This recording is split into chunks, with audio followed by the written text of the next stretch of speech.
Two electric monsters, one clear winner. Welcome to the ultimate hyper e-bike showdown. Today, we are putting the legendary Sur-Ron Ultra Bee against the brutal Talaria Sting.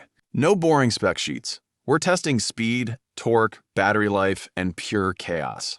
On one side, the Ultra Bee packing mid-tier motorcycle power in a mountain bike frame. On the other hand, the Talaria Sting R electric bike built specifically to put the Sur-Ron Ultra Bee out of business. The Ultra Bee looks like a true mini-moto. The build quality is absolutely flawless. But the Talaria looks meaner. It's got that stealth fighter jet aesthetic going on.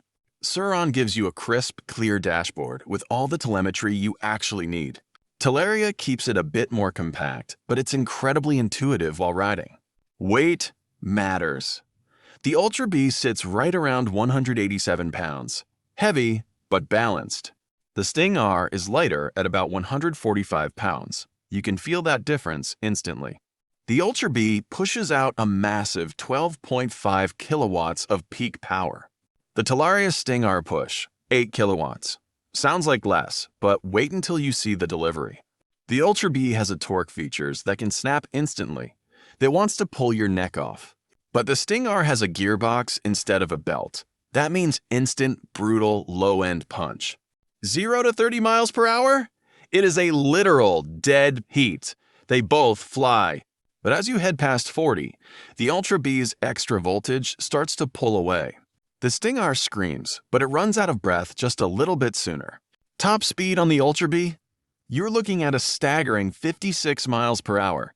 The Talaria Sting R tops out right around 53. Close, but Sur-Ron takes the crown. Battery and range test. Power is nothing without range. The Sur-Ron Ultra Bee uses a 74-volt, 55 amp-hour pack. The Talaria fights back with a 60-volt, 45 amp-hour battery. Smaller, but efficient. If you are just cruising at 20 miles per hour, both of these will last all day. But pin the throttle on the Ultra Bee, and that 12 kilowatt motor eats battery fast. The Talaria's gearbox actually helps conserve energy when you're pushing it hard.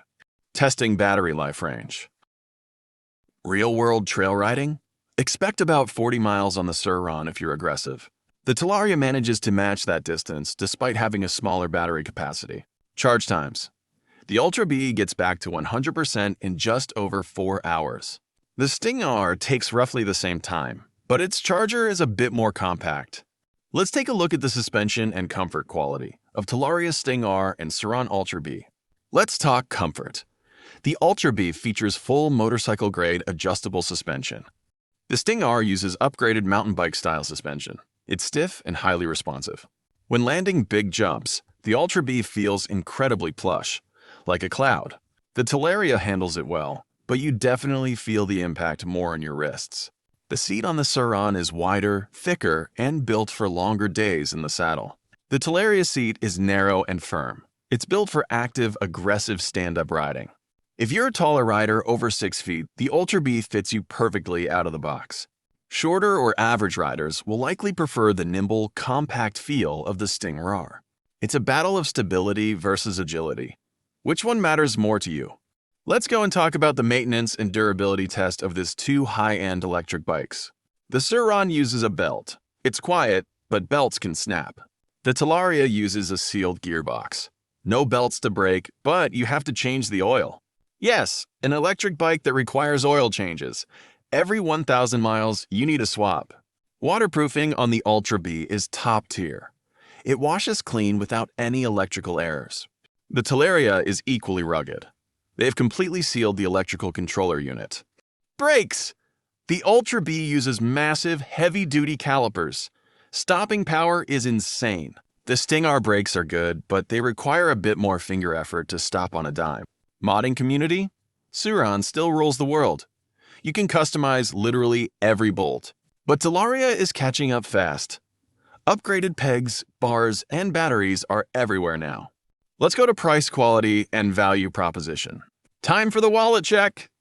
The Sur-Ron Ultra Bee sits right around $6,500. The Talaria Sting R MX4? You can grab this beast for roughly $4,500. That is a massive $2,000 price cap. Is the Sur-Ron actually worth it? If you want a legal, full-size electric dirt bike experience, yes, the Ultra Bee delivers. But if you want a nimble, hyper-powered mountain bike feel, the Talaria is a steal. $2,000 buys a lot of gear, upgrades, or extra batteries. Think about it. The final verdict. It all comes down to this final choice. Buy the Sur-Ron Ultra Bee if you want maximum power, motorcycle suspension, and zero compromises. Buy the Talaria Sting R if you want the best value, instant gearbox torque, and agile handling. Let's look at these two. My heart says Sur-Ron, but my wallet screams Talaria. Which team are you on? Team Sur-Ron or Team Talaria? Let me know. That's it for today. If you enjoyed this, hit that like button. It really helps the channel grow. Don't forget to subscribe and click the notification bell so you never miss an upload. Let me know in the comments. I'll see you next time. Thank you for watching.